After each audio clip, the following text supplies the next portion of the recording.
आप कौन है देवी? मालिनी, यक्षिणी हूं मैं। क्या चाहिए आपको?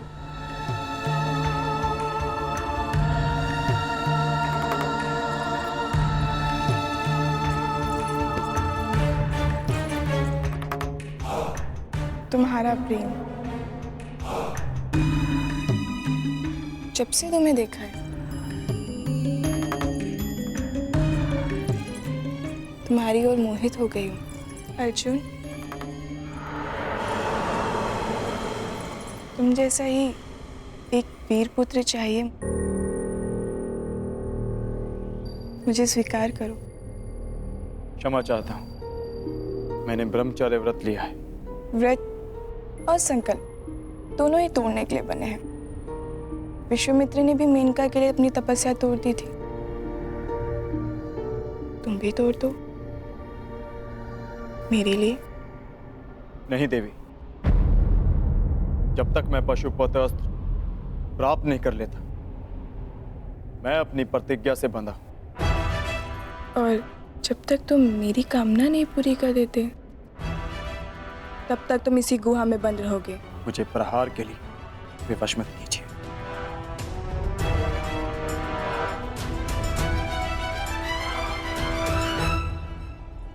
प्रयास करो। स्त्री पर अस्त्र उठाना क्षत्रिय धर्म नहीं, परंतु जो स्त्री काम वेश में आकर पुरुष का धर्म भंग करना चाहे, जिसे मर्यादा का ज्ञान ना हो, जो अपनी ही काम पूर्ति के लिए अपनी शक्तियों का दुरुपयोग करे, उसे राक्षसी माना गया है। और एक राक्षसी पर अस्त्र उठाना क्षत्रिय धर्म है। सावधान!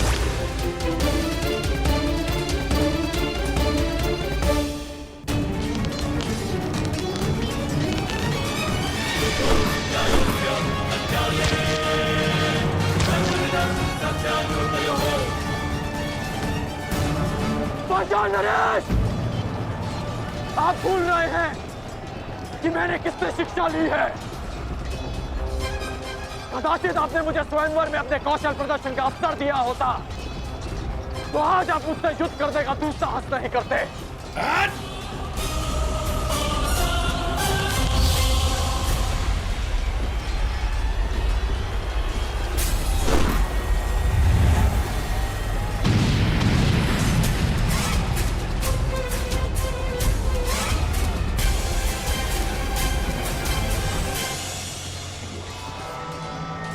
सुनीर में और बाण शेष हैं या समाप्त हो गए पांचाल नरेश?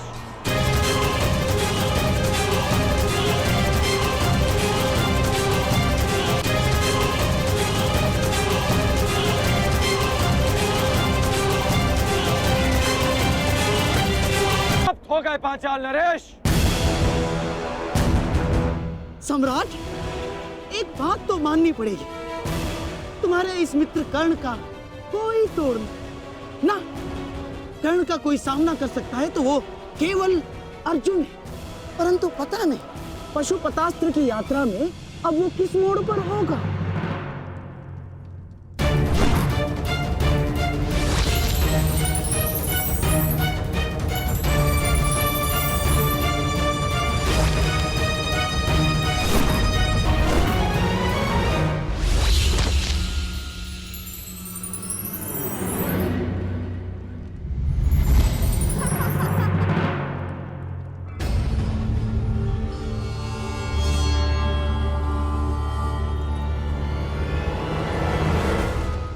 बड़े भोले हो तुम कौन थे? जिस अस्त्र से मुझे मारा जा सके वो तुम्हारे पास नहीं है, परंतु जिस अस्त्र से तुम्हें बांधा जा सके वो अस्त्र मेरे पास है।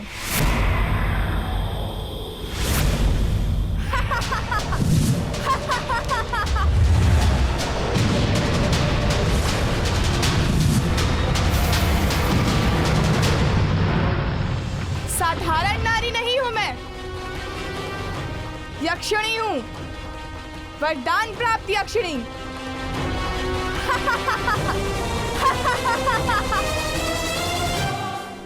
इस गण के सामने हमारा हर प्रहार असफल है पिताश्री। समय आ गया है पांचाल के सबसे घातक अस्त्र को प्रस्तुत करने का।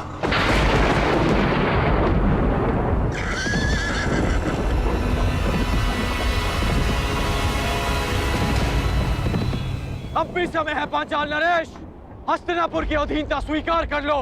जिसकी पुत्री द्रौपदी ने इतना सब कुछ सहने के पश्चात भी दासी बनना स्वीकार नहीं किया, तो फिर उसका पिता द्रौपद दास बनना कैसे स्वीकार कर सकता है?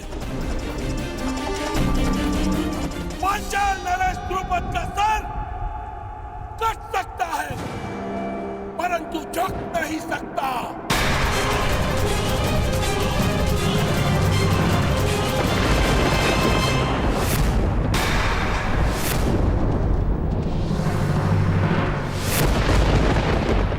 मुझे युवराज दुर्योधन के चरणों में राजाओं के मस्तक चाहिए।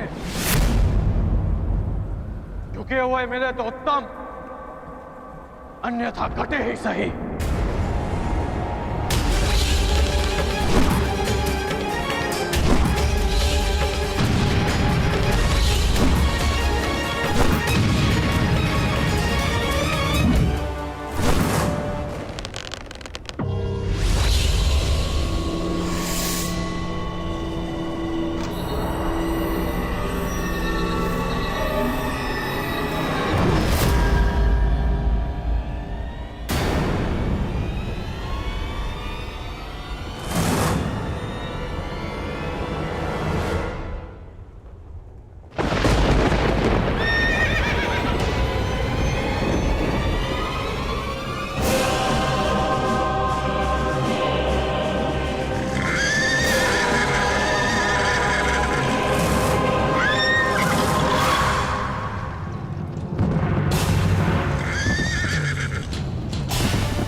कैसा अंधकार है,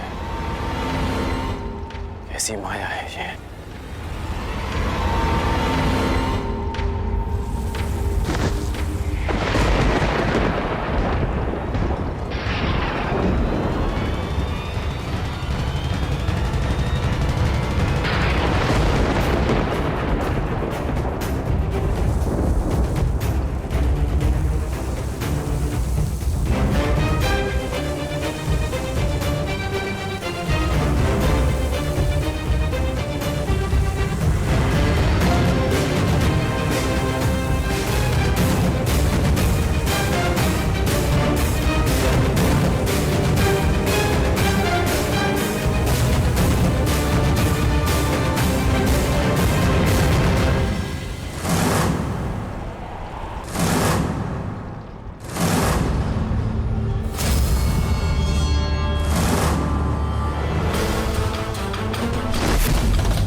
क्या हुआ अंगराज?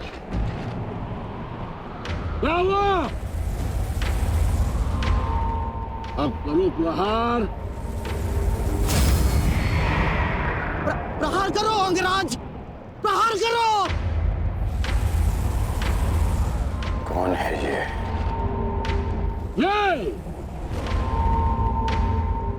ये द्रुपद का वार।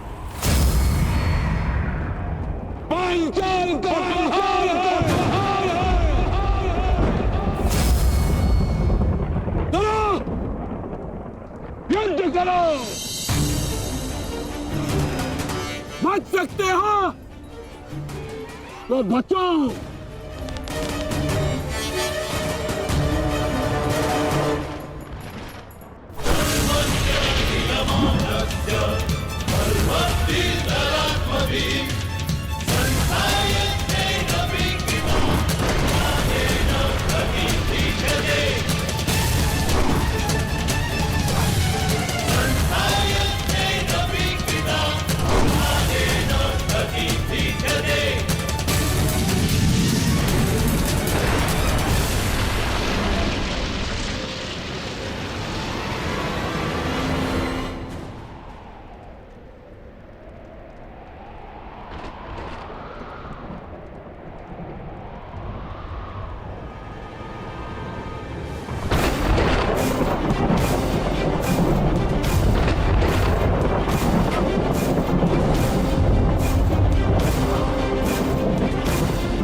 ये तो स्त्री है।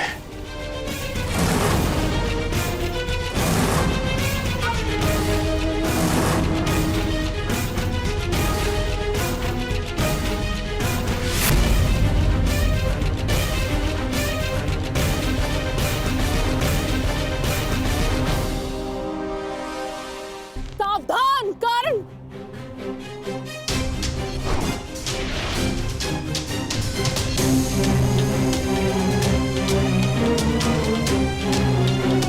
क्या हुआ अंगराज, भयभीत हो? युद्ध करो। एक स्त्री पर अस्त्र उठाना किसी भी योद्धा के धर्म के विरुद्ध है।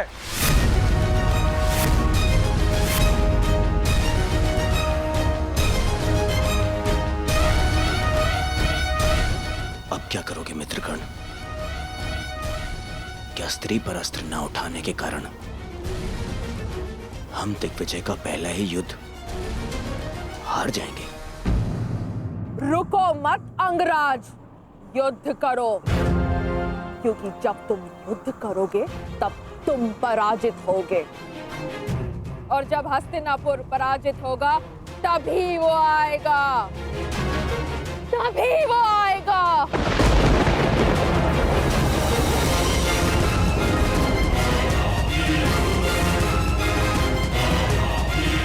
ये किसके आने की बात कर रही है? तुम सबको बंदी बनना होगा, तभी वो आएगा, तभी मेरे जन्मों का प्रतिशोध पूर्ण होगा। मामा जी, ये किसकी बात कर रही है? किसे लाना चाहती है वो यहाँ पे? मेरा प्रतिशोध पूर्ण करने के लिए उसे आना ही होगा।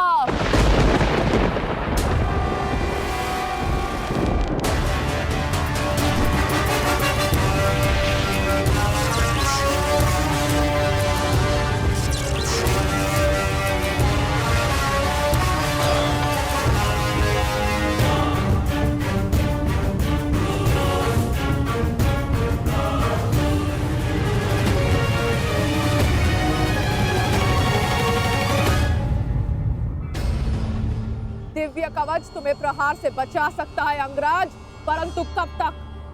तुम्हें हारना ही होगा। कौन हो तुम वीरांगना? और किसके आने की बात कर रही हो?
इंद्रदेव, आप?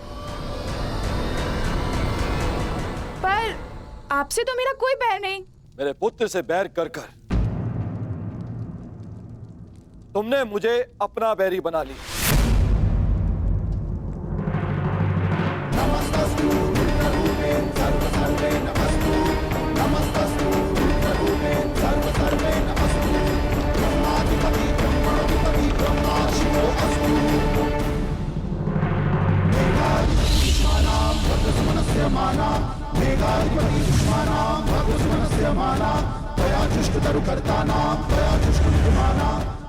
आप ऐसा नहीं कर सकते।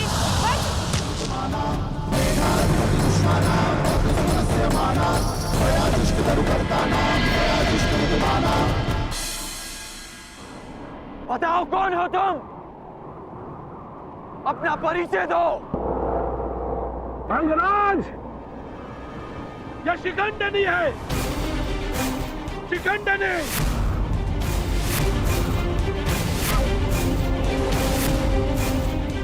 मेरी पुत्री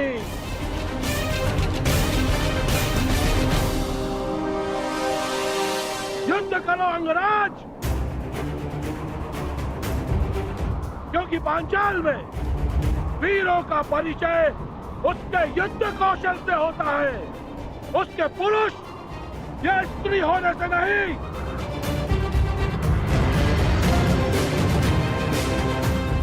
और यदि लड़ने का साहस नहीं है तो बुलाओ उसे, मेरे सामने लाओ। मैं एक स्त्री पर अस्त्र नहीं उठा सकता, और ये पता नहीं किसे लाने की बात कर रही है।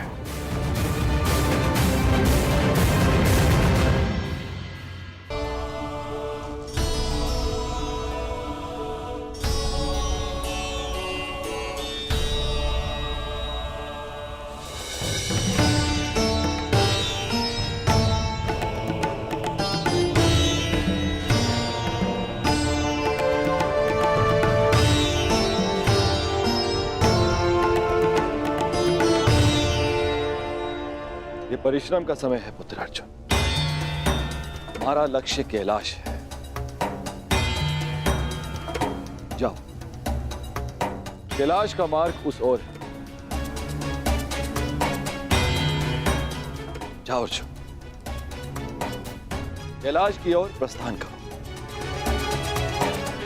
विजयी भाव, यशस्वी भाव, सफल भाव।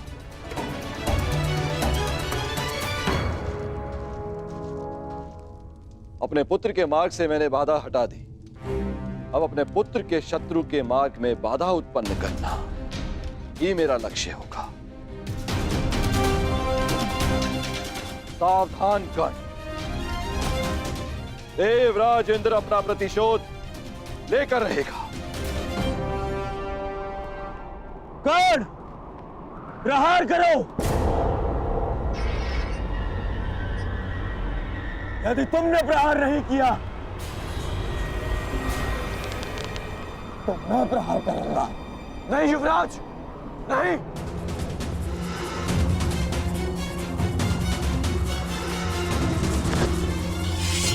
यदि तुम प्रहार नहीं करोगे तो मैं करूंगी।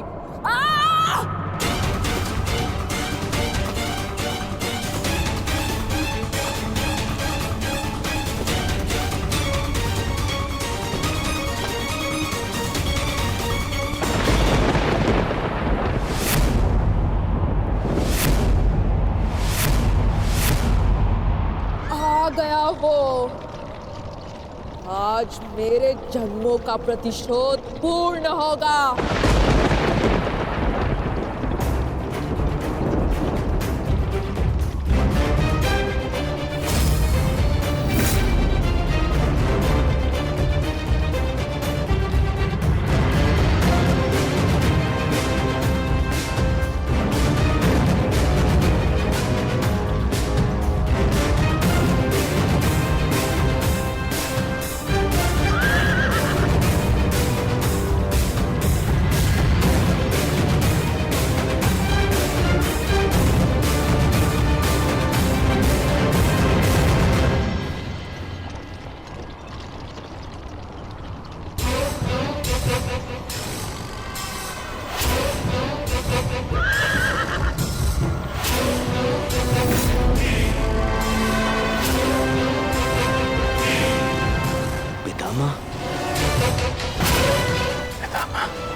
भीष्म, जन्मों से जिस प्रतिशोध की अग्नि में मैं जल रही थी उसे पूर्ण करने के लिए तुम्हें आना ही पड़ा।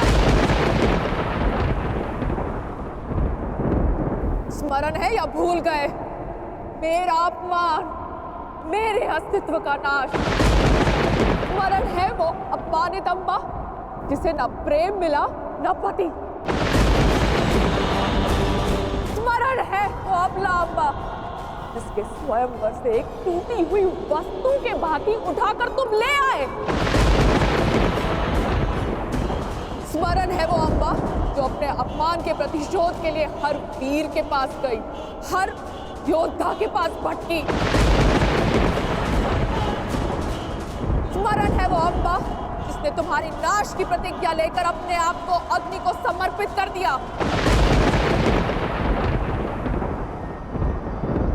हाँ भीष्म, मैं उसी अम्बा का पुनर्जन्म हूँ। शिखंडिनी, शिखंडिनी, शिखंडिनी।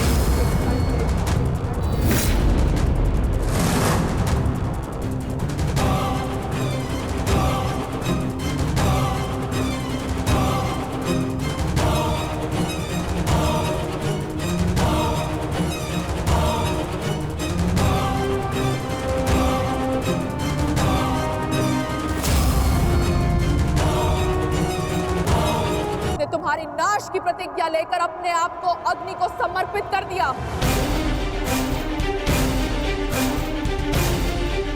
हाँ भीष्म, मैं उसी अम्बा का पुनर्जन्म हूँ। शिखंडिनी, शिखंडिनी, शिखंडिनी।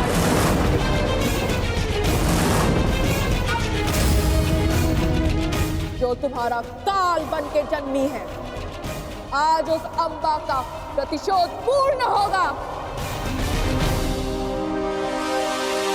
आज मैं तुम्हें मृत्यु दूंगी।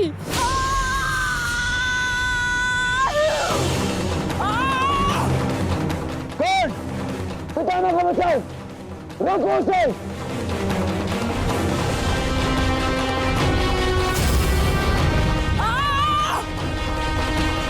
अंगराज, तुम कुछ करते क्यों नहीं हो?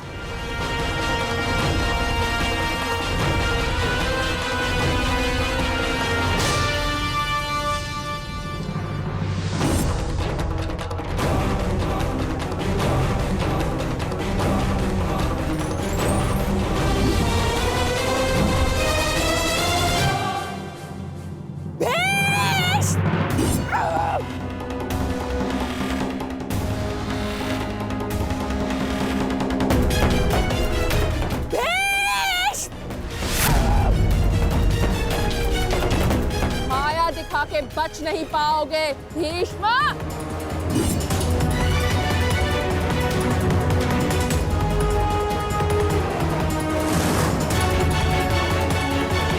ब्रह्माया अस्त्र, ये प्रतिद्वंद्वी के सबसे बड़े शत्रु का भय उसके समक्ष उत्पन्न कर देता है।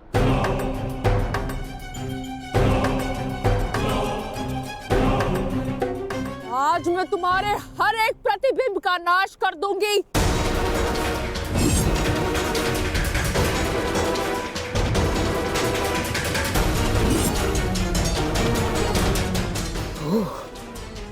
तो वो कथा सत्य थी जो अंबा गंगा पुत्र के संहार के लिए पुनर्जन्म लेगी।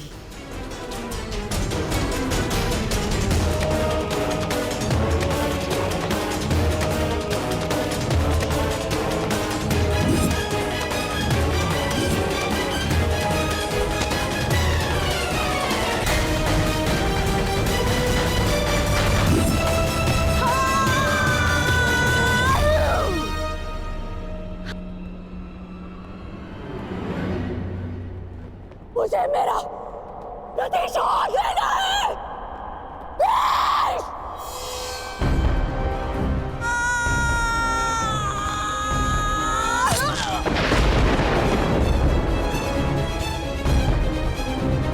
अब समय आ गया है, शिखंडिनी को नागपाश के बंधन का अनुभव करा दिया जाए।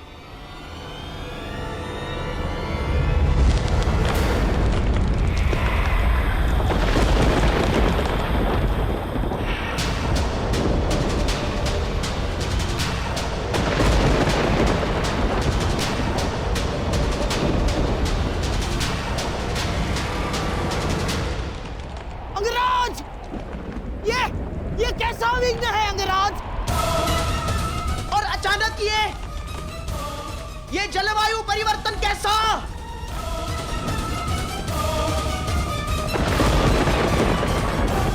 और वो भी केवल हमारी सेना पर अंगराज। अंगराज, उधर पांचाल की सेना के ऊपर का आकाश तो स्वच्छ है। अब ये किस शत्रु की माया है अंगराज? ये सब क्या हो रहा है सूर्यदेव?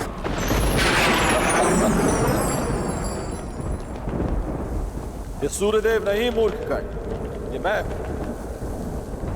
तुम्हारा परम शत्रु देवराजेंद्र।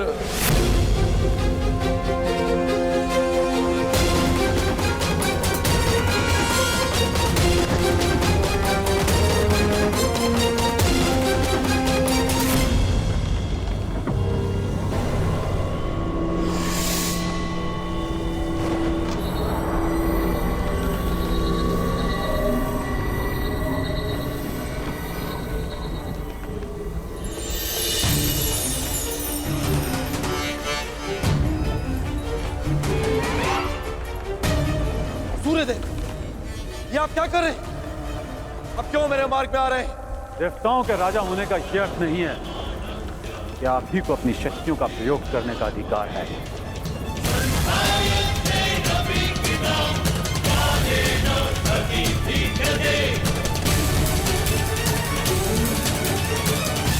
परंतु सूर्यदेव, आप क्यों मेरे मार्ग में आ रहे हैं? प्रश्न मेरा भी यही है। हस्तिनापुर की सेना पर आप अपना क्रोध क्यों जता रहे हैं? सूर्यदेव, मैं तो केवल अपने पुत्र के मार्ग में आए अर्चन को हटा रहा, और मैं भी अपने पुत्र की सहायता करने का प्रयत्न कर रहा हूं। आपका पुत्र? ये सूत पुत्र नहीं, सूर्यपुत्र कर्ण। माना आप देवताओं के राजा हैं, परंतु आप भी त्रिदेव द्वारा ही संचालित होते हैं। यदि आप अपने अधिकारों और शक्तियों का दुरुपयोग करेंगे तो मुझे भी अपनी शक्तियों का प्रयोग करने का अधिकार है।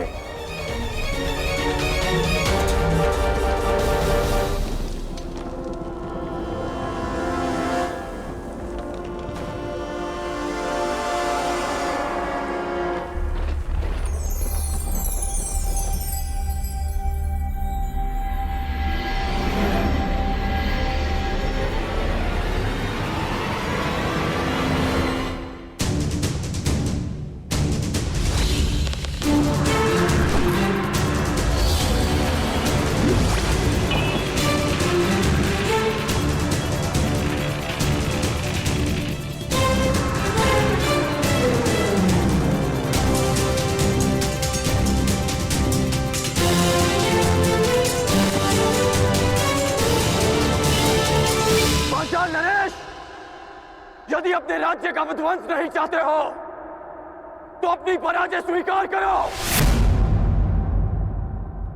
और अपना मुकुट युवराज दुर्योधन के चरणों में रख दो।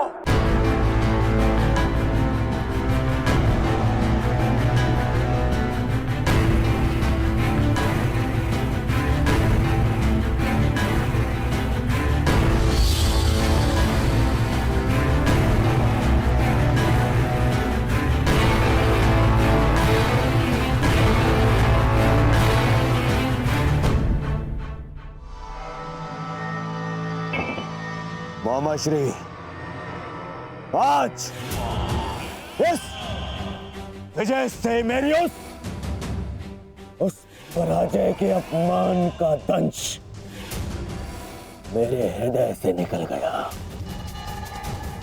जब मैं आचार्य द्रोण को उनकी गुरु दक्षिणा नहीं दे पाया था। मेरा सम्मान स्वीकार कीजिए वीरांगना। निश्चित रूप से आप एक महान योद्धा हैं। क्षमा कीजिएगा कि मुझे एक स्त्री को नागपाश में बांधना पड़ा। क्यों तुम पुरुषों को यह अभिमान है कि स्त्री केवल दया का पात्र है? कि वो दुर्बल है? कि वो केवल सृजन कर सकती है? एक स्त्री अगर चाहे तो संहार भी कर सकती है। शताब्दियों से यही तो चला आ रहा है, सम्मान की आड़ में स्त्री का अपमान। यदि आज तुमने ब्रह्मास्त्र का प्रयोग नहीं किया होता तो भीष्म को आना पड़ता, मेरा प्रतिशोध पूर्ण होता। परंतु एक दिन ऐसा आएगा अंगराज, जब भीष्म मेरे सामने खड़ा होगा और वहां ना तुम उसकी रक्षा कर सकोगे ना तुम्हारा ब्रह्मास्त्र। स्मरण रखना अंगराज, एक स्त्री का प्रेम अगर संसार रच सकता है तो उसकी क्रोध की अग्नि सब कुछ भस्म भी कर सकती है। स्मरण रखना, एक महायुद्ध होगा, महाविनाश होगा और उस विनाश को तुम भी नहीं रोक पाओगे। जहां तुम भी अपने घुटनों पर बैठकर अंतिम सांस लोगे। स्मरण रखना कर्ण।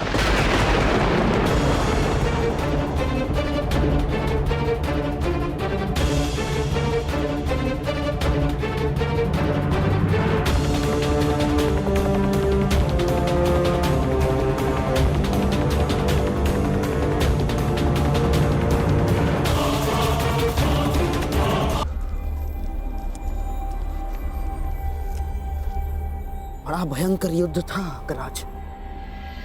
महादेव की कृपा से समाप्त हुआ और हमारी विजय हुई।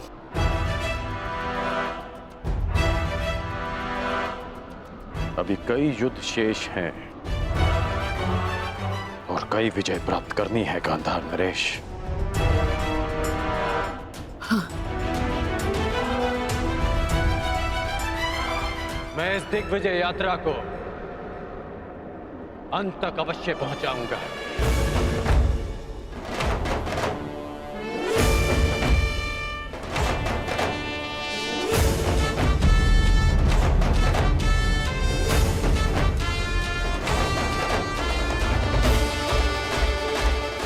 आखिर कब इस कर्ण का विजय रथ रुकेगा?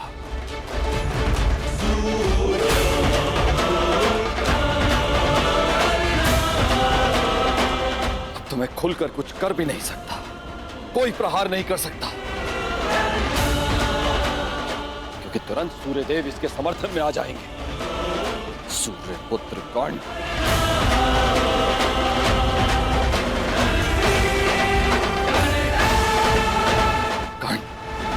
पांचाल पर विजय कर मगध की ओर बढ़ता जा रहा है। और वहां मेरा पुत्र अर्जुन घोर तपस्या करके भी महादेव को प्रसन्न नहीं कर पा रहा।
कर्ण ने कलिंग और बंग पर भी विजय प्राप्त कर लिया।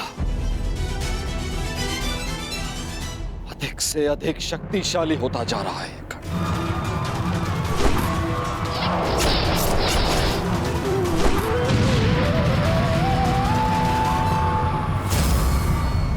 अर्जुन। सब पर शीघ्र प्रसन्न होने वाले महादेव ना जाने कब मेरे पुत्र अर्जुन पर कृपा करेंगे।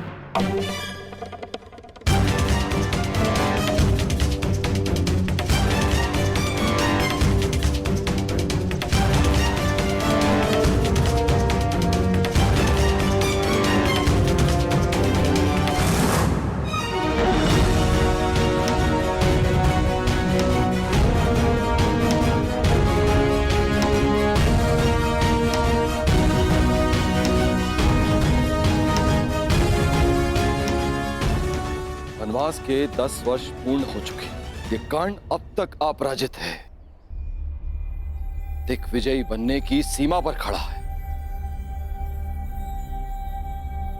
क्या करूं मैं और कैसे अपने पुत्र अर्जुन को इस कर्ण से अधिक शक्तिशाली बनाऊं? कैसे?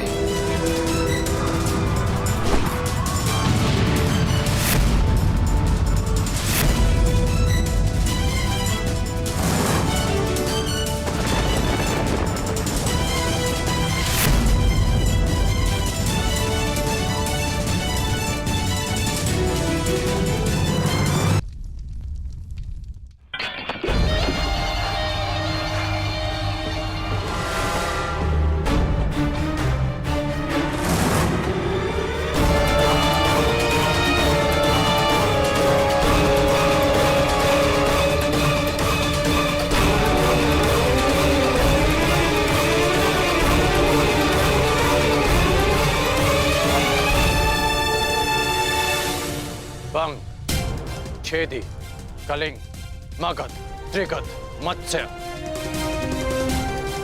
इन सब पर या तो विजय मिली है या इनसे संधि हुई है। युवराज,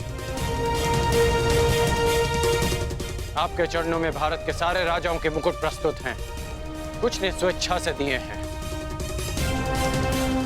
और कुछ के शीश काट कर लाए गए हैं। असत्य भाषण तुम जैसे वीर पुरुष को शोभा नहीं देता अंगराज। अभी तक दिग्विजय संपन्न नहीं हुई है, क्योंकि इन मुकुटों में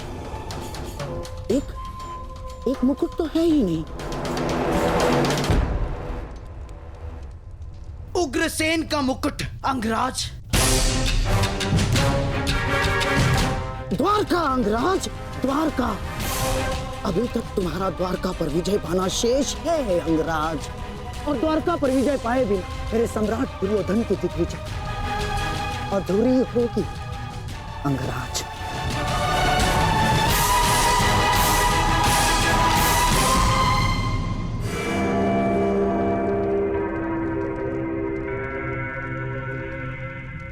द्वारका से युद्ध यानी वासुदेव से द्वंद्व। क्या आप नरसंहार का प्रण लेकर हस्तिनापुर से निकले थे गांधार नरेश? रक्त की नदियां बह जाएंगी, परंतु वासुदेव और श्री बलराम को हराना असंभव है। लोग इन्हें यूं ही अवतार नहीं कहते। अवतार की कथा पे वो विश्वास करते हैं जो कृष्ण से भयभीत हो।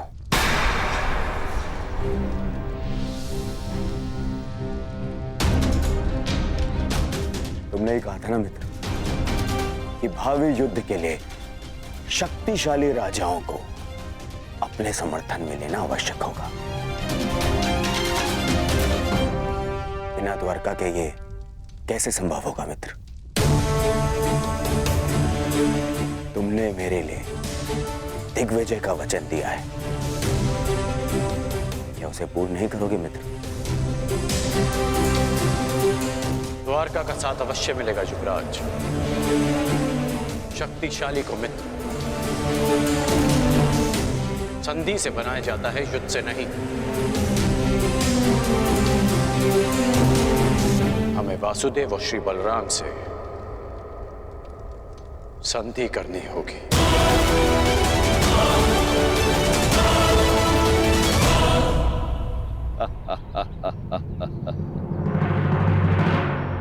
द्वारका से संधि? द्वारका से तुम्हारी संधि नहीं होने दूंगा कर्ण। तुम्हारे विनाश का जो अवसर मैं खोज रहा था वो तुमने स्वयं मुझे दे दिया है। अब देखना बलराम कैसे तुम्हारा विनाश करेंगे। ना ही ये सूर्यदेव बलराम के आगे कुछ कर पाएंगे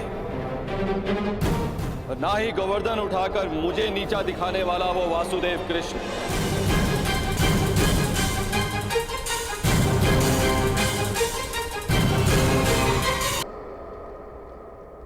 संधि करनी होगी। द्वारका से संधि? द्वारका से तुम्हारी संधि नहीं होने दूंगा कर्ण। अब देखना बलराम कैसे तुम्हारा विनाश करेंगे। ये आप क्या कह रहे हैं इंद्रदेव? नंदिनी को आप कैसे लेके जा सकते हैं? विवशता, विवशता श्री बलराम। मुझे लगता है नंदिनी द्वारका में सुरक्षित नहीं है। क्यों? अचानक से द्वारका असुरक्षित कैसे हो गया? है नहीं, किंतु होने वाला है। अब तक मुझे लगता था कि कामधेनु पुत्री कल्पपूर्णा नंदिनी आपके और वासुदेव के पास सुरक्षित है, परंतु अब? परंतु क्या इंद्रदेव? क्या आपको यादवों के गौवंश के प्रति प्रेम पर संदेह है? कदापि नहीं, किंतु मुझे हस्तिनापुर की नीति रीति पर विश्वास नहीं है। आप स्वयं ही देखिए, वहां एक पुत्रवधू सुरक्षित नहीं है तो गौवंश कैसे सुरक्षित रहेगा? हस्तिनापुर से द्वारका का क्या संबंध है? संबंध है हलधर। हस्तिनापुर के लिए कर्ण दिग्विजय पर निकला है।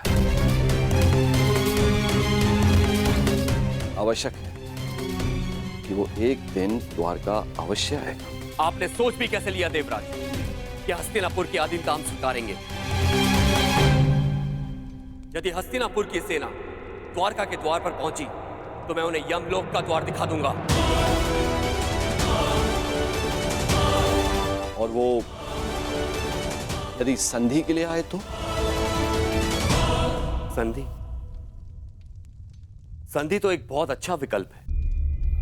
संधि से विकास के द्वार खुलते हैं। बड़े ही भोले हैं आप महाबली। आप उस हस्तिनापुर से संधि करेंगे जहां पुत्रवधू के वस्त्र हरण किए गए। आप उस हस्तिनापुर से संधि करेंगे जहां आपके फुफेरे भाइयों को द्यूत में छल कपट से हराया गया। याद रहे, कर्ण भी उनके साथ है। एक सूत पुत्र से संधि करेंगे आप? द्वारका में वर्ण भेद नहीं है इंद्रदेव। किंतु कर्मों का क्या? उस कर्ण ने छल कपट करके अपने गुरु से विद्या प्राप्त करी। खुले दरबार में द्रौपदी का अपमान होते देखा। आपके बहनोई अर्जुन के प्राणों का प्यासा है वो, कोई योद्धा नहीं है वो, एक छलिया है। और आप चले हैं उनसे संधि कर। आपको स्मरण है कि वो आपसे संधि क्यों करना चाहते? मैं बताता हूं आपको, ताकि जब पांडव वनवास से वापस लौटे और युद्ध आरंभ हो तो उन्हें आपका समर्थन मिल सके।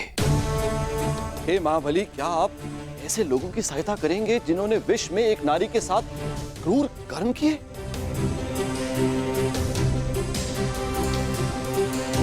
तो और क्या विकल्प हो सकता है इंद्रदेव? यदि कोई मित्रता का हाथ बढ़ाने के लिए आपके घर तक आए तो आप उसे कैसे ठुकरा सकते हैं? यदि मित्रता का अवसर ही ना दिया जाए तो? कैसे?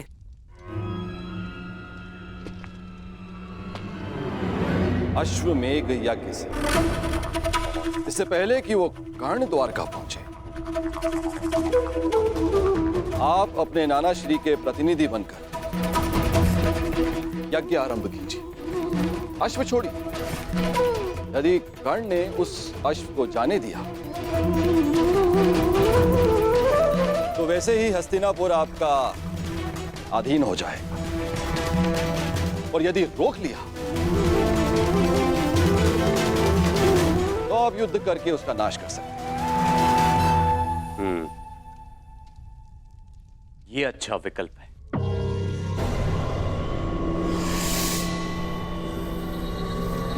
यदि ऐसा है तो मैं नंदिनी को आपके सानिध्य और आपकी सुरक्षा में छोड़ने के लिए तैयार हूं।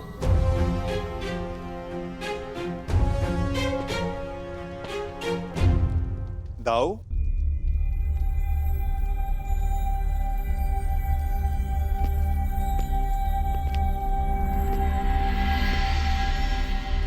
बिना कर्ण की मंशा जाने उससे युद्ध करना मुझे उचित प्रतीत नहीं होता दाऊ।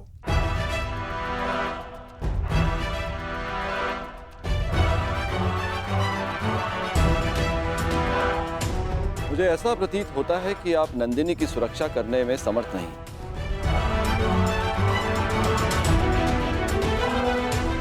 ऐसी स्थिति में आप उसे लौटा ही दीजिए। यदि नंदिनी यहां से गई तो द्वारका का अपमान होगा, जो मुझे स्वीकार नहीं। नंदिनी यहीं पे रहेगी।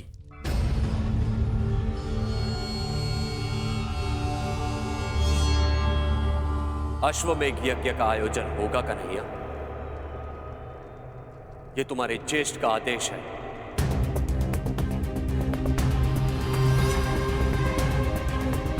क्या तुम्हें अस्वीकार है? यदि अश्वमेघ यज्ञ नहीं हुआ तो नंदिनी द्वारका को छोड़कर चली जाएगी, और यह द्वारका के लिए बहुत ही अपमानजनक बात होगी। क्या यह स्वीकार है?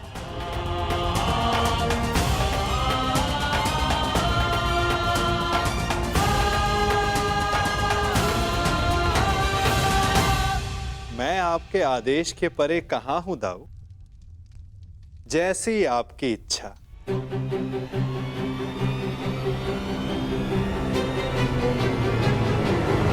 तो ठीक है, यज्ञ के लिए उत्तम अश्व की व्यवस्था करो और पहले ही मुहूर्त में यज्ञ प्रारंभ होगा।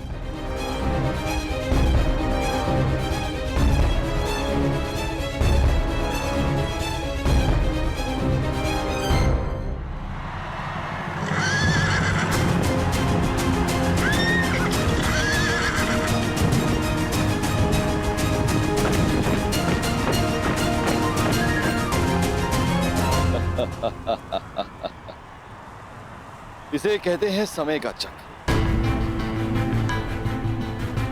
और मोड़ पर तुमने मुझे पराजित किया है कर्ण, लेकिन अब तुम्हारे पास कोई विकल्प नहीं। यदि द्वारका के अश्व को जाने दिया तो भी तुम्हारी पराजय होगी, और रोक दिया तो बड़े भ्राता बलराम तुम्हारा वध करेंगे, जिसे स्वयं अनुज कृष्ण भी नहीं रोक सकेंगे।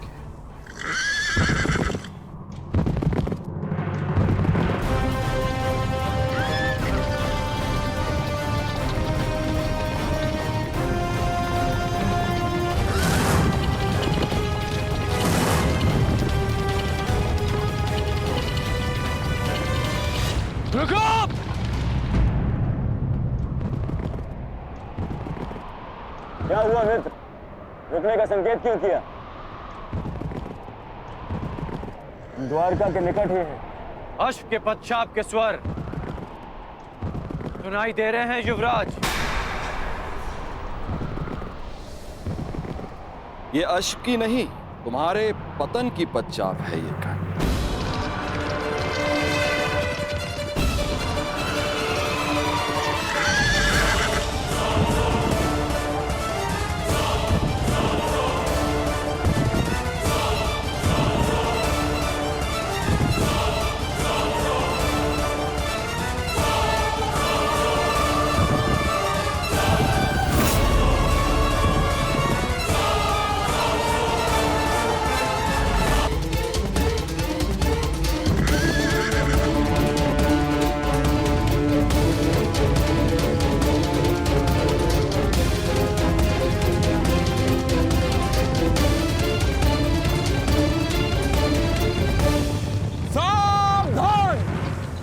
अश्वमेघ यज्ञ का अश्व है, जो श्री बलराम और श्री कृष्ण की सुरक्षा में है।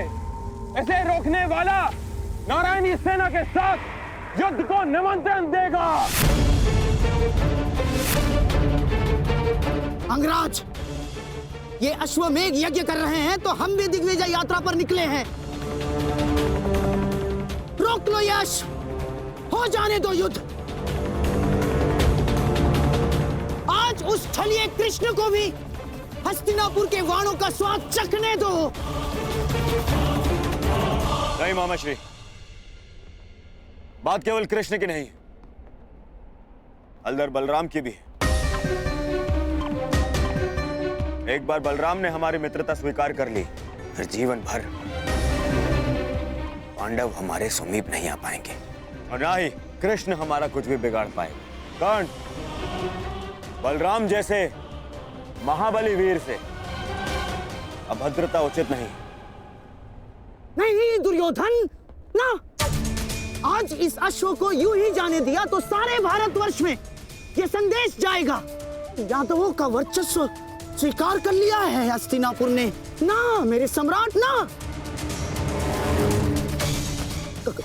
कर्ण, तुम हस्तिनापुर की सेना के सेनापति हो, स्मरण रहे। तुम्हारी विजय मेरे सम्राट दुर्योधन के नाम अवश्य होगी, परंतु तुम्हारी पराजय तुम्हारे मस्तक का ही कलंक बनेगी। कर्ण, स्मरण रखना। सोच क्या रहे हो कर्ण? रोक लो ये अश्व। कर्ण, ये अश्व रोक लो।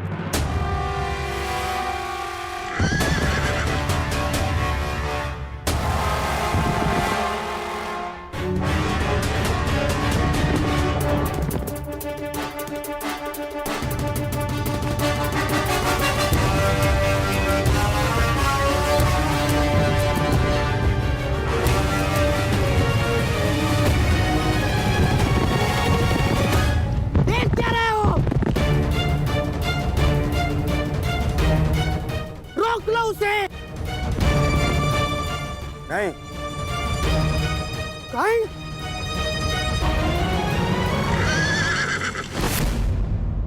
go!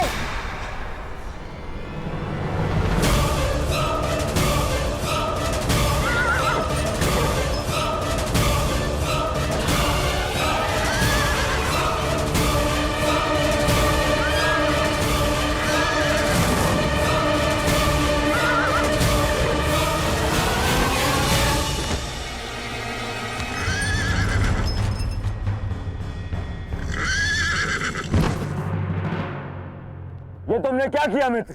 अब श्री बलराम का कोप सेना होगा हमें। अश्व को रोका गया है। आक्रमण!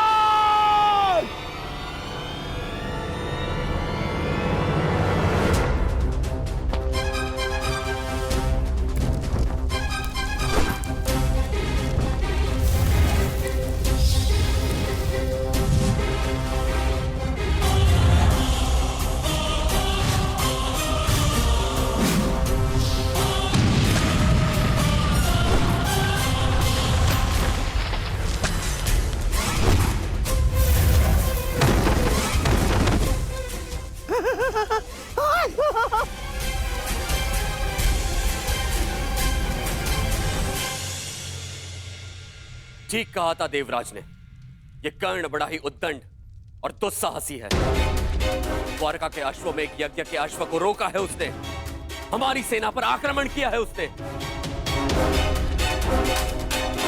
मैंने कहा था ना दाऊ कि ये योद्धा तनिक विकट है, परंतु उसने अभी तक बलराम के हल और गदा की विकटता नहीं देखी है। हस्तिनापुर को अपने हल की नोक से उखाड़कर भूमि में गाड़ दूंगा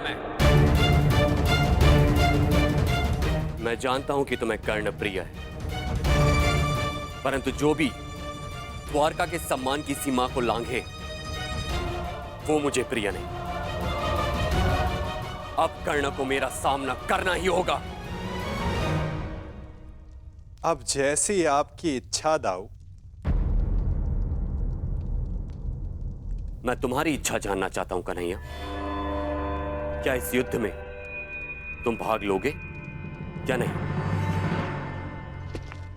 अब दाऊ की इच्छा है तो कन्हैया को तो आना ही होगा,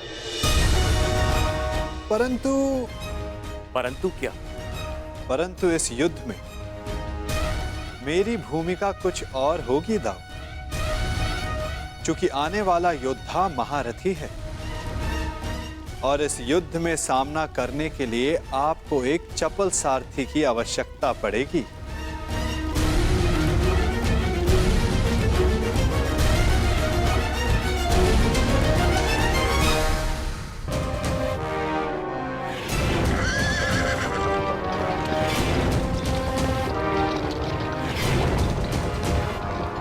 लो सम्राट, ये छलिया सारथी बनकर आया है, अर्थात शस्त्र नहीं उठाएगा।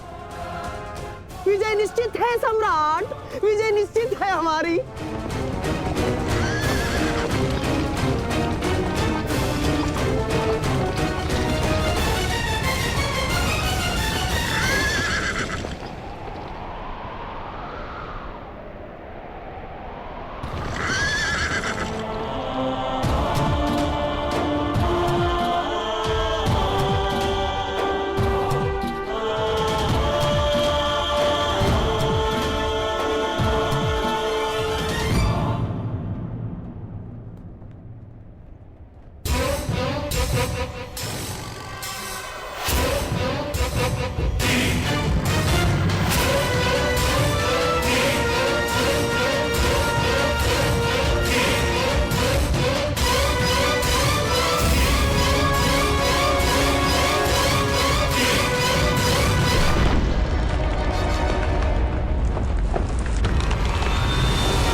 द्वारका के अश्व को रोकने वाले कर्ण,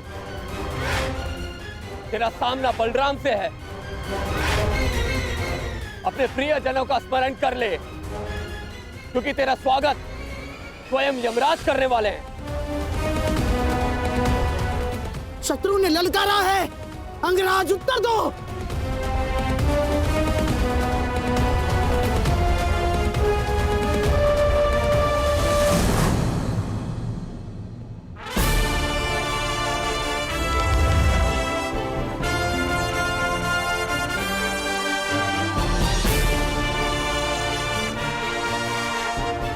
इस छलिए कृष्ण ने हमारे कई बनते काम बिगाड़े हैं दुर्योधन।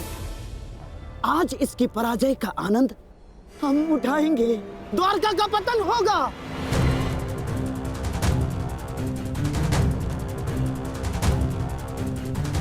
और फिर तुम्हें पांडवों का कोई भय नहीं होगा। मेरे सम्राट, कोई भय नहीं होगा।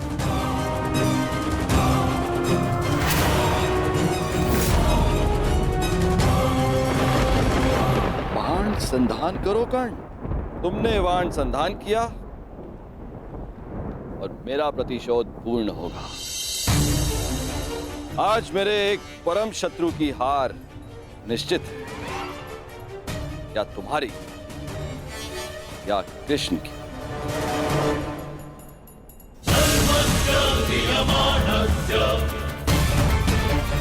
चला बाण चला कर्ण। ये तेरे बाण ही तेरी मृत्यु का कारण बनेंगे। देख रहे हो कन्हैया, जिस कर्ण से तुम्हें इतना स्नेह है वो कितना दृष्ट है।